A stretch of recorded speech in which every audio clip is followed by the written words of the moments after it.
പ്രാപിക്കാനാണ് ಜೀವವೃಕ್ಷದ ಫಲ ತಿನ್ನದೇ ಇರುವುದಕ್ಕಾಗಿ ദൈവം ഇവരെ തോട്ടത്തിൽ നിന്ന് ದೇವರು ಇವರನ್ನು ತೋಟದಿಂದ ಹೊರಗಾಕಿದ್ದು. ഇവരെ പറഞ്ഞ കാരണം ದೇವರಿಗೆ ಕಾರಣ നമ്മൾക്ക് ദൈവം തന്നിരിക്കുന്ന സ്വാതന്ത്ര്യം, ದೇವರು ನಮಗೆ ಕೊಟ್ಟಂತೆ ಸ್ವತಂತ್ರ, ഈ സ്വാതന്ത്ര്യത്തിൽ നമ്മൾ ഉറച്ചു നിൽക്കണം. ಈ ಸ್ವತಂತ್ರದಲ್ಲಿ ನಾವು ಸ್ಥಿರವಾಗಿ ഈ ನಿಂತುಕೊಳ್ಳಬೇಕು. സ്വാതന്ത്ര്യത്തിൽ നമുക്ക് ഉറച്ചു നിൽക്കുവാൻ കഴിഞ്ഞില്ല ಈ ಸ್ವತಂತ್ರದಲ್ಲಿ ಸ್ಥಿರವಾಗಿ ನಿಂತುಕೊಳ್ಳದೆ ಹೋದರೆ നമ്മൾ അടിമത്തത്തിലേക്ക് നമ്മൾ പോകും. ನಾವು ಮತ್ತೆ ಗುಲಾಮಕ್ಕೆ ದಾಸತ್ವಕ್ಕೆ ಹೋಗುತ್ತೇವೆ. പാപത്തിന്റെ അടിമത്തത്തിലേക്ക് പോകും. ಪಾಪದ ದಾಸತ್ವಕ್ಕೆ ಹೋಗುತ್ತೇವೆ. പാപത്തിന്റെ അടിമത്തത്തിലേക്ക് പോയാൽ ಪಾಪದ ದಾಸತ್ವಕ್ಕೆ പിന്നെ ಹೋದಾಗ സാത്താന്റെ ദാസന്മാരായി നമ്മൾ മാറും. ಮತ್ತೆ ನಾವು ಸೈತಾನ ದಾಸತ್ವದಲ್ಲೇ ಇರಬೇಕಾಗುತ್ತದೆ. അപ്പോൾ യേശു ക്രിസ്തു ಯೇಸು ಕರ್ತನು നമുക്ക് വേണ്ടി ನಮಗಾಗಿ കാൽവരിയിൽ മനുഷ്യരെ ಕಲ್ವಾರಿಯಲ್ಲಿ ಮರಣ ಹೊಂದಿದ್ದು വൃഥാവായി മാറും.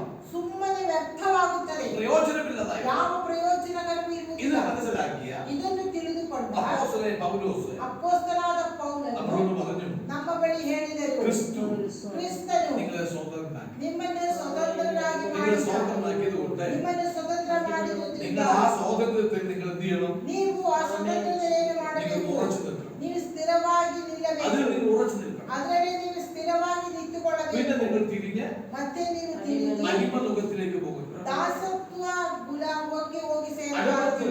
പോയി ದಾಸತ್ವಕ್ಕೆ ಹೋಗಿ നിങ്ങൾ കുടുങ്ങി പോകുവാനിടയാകും. ನೀವು ನುಗದಲ್ಲಿ ಸಿಕ್ಕಾಕಿಕೊಳ್ಳಬಾರದು. നിങ്ങൾ അങ്ങനെ കുടുങ്ങിപ്പോയാൽ ನೀವು ಹಾಗೆ ಸಿಕ್ಕಾಕಿಕೊಂಡರೆ നിങ്ങളുടെ ജീവിതത്തിലെ ನಿಮ್ಮ ಜೀವನದಲ್ಲಿ സ്വർഗം എന്നുള്ള ಪರಲೋಕ ಎಂಬ ആ ഭവനം ಆ ಮನೆಯು നിങ്ങൾക്ക് നഷ്ടമാകും. ನಿಮಗೆ ದೊರಕುವುದಿಲ್ಲ. അപ്പോൾ നഷ്ടമായി ಅದು ആകാതിരിക്കണം. ನಿಮ್ಮಿಂದ ಕಳೆದುಕೊಳ್ಳದಿರಬೇಕಾದರೆ യേശു ക്രിസ്തുവിൽ കൂടെ നമുക്ക് ലഭിച്ചതായ ಯೇಸು ಕ್ರಿಸ್ತನ ಮೂಲಕ ನಮಗೆ ದೊರಕಿದಂತ ആ സ്വാതന്ത്ര്യം ಆ ಸ್ವತಂತ್ರವು നമ്മൾ പ്രാപിച്ച് ನಾವದನ್ನು ആ ಹೊಂದಿಕೊಂಡು സ്വാതന്ത്ര്യത്തിൽ ಆ ಸ್ವತಂತ್ರದಲ್ಲಿ നമ്മൾ ഉറച്ചു നിന്നാൽ ನಾವು ಸ್ಥಿರವಾಗಿ ನಿಂತುಕೊಂಡರೆ കർത്താവിന്റെ വരവിൽ ಆ ದೇವರ ಬರವಣಿಗೆಯಲ್ಲಿ നമുക്ക് നിത്യതയിലേക്ക് ನಾವು ನಿತ್ಯ ರಾಜ್ಯಕ್ಕೆ നമുക്ക് പ്രവേശിക്കുവാൻ ನಾವು ಹೋಗುವುದಕ್ಕೆ നമുക്ക് മുഖാന്തരമായി തീരും. ನಮಗೆ ಅದಕ್ಕೆ ಕಾರಣವಾಗುತ್ತದೆ. ദൈവത്തിന്റെ വചനം നമ്മെ പഠിപ്പിക്കുന്നത് ದೇವರ ವಾಕ್ಯ ನಮಗೆ ಕಲಿಸಿಕೊಡುವಂತದ್ದು. ഈ അടിമത്വത്തിന്റെ അവസ്ഥ എന്ന് പറയുന്നത് ಈ ದಾಸತ್ವದ ಆ ನುಗ ಅಂತ ಹೇಳಿದರೆ ഈ ലോകത്തിന്റെ ഗതിയെ തന്നെ മാറ്റിമറിക്കും. ನಾವು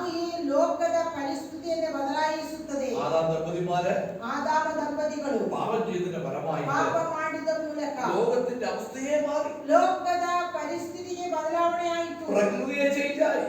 ಪ್ರಕೃತಿಗೆ ಬದಲಾವಣೆ ಆಯಿತು എന്ന് പറഞ്ഞാൽ ಅಂತ ಹೇಳಿದರೆ പാപം വരുത്തിയ വിന ഭയങ്കരമോ? ಪಾಪ ತಂದಿದ್ದ ಘೋರತ್ವ ಭಯಂಕರವಾದದ್ದು. സർവശക്തനായ ദൈവത്തോടും ಸರ್ವಶಕ್ತನಾದ ದೇವರ ಬಳಿಯಲ್ಲಿ ദൈവവചനത്തോടും ದೇವರ ವಾಕ್ಯದಲ್ಲಿ അനുസരണക്കേട് കാണിക്കുന്നതും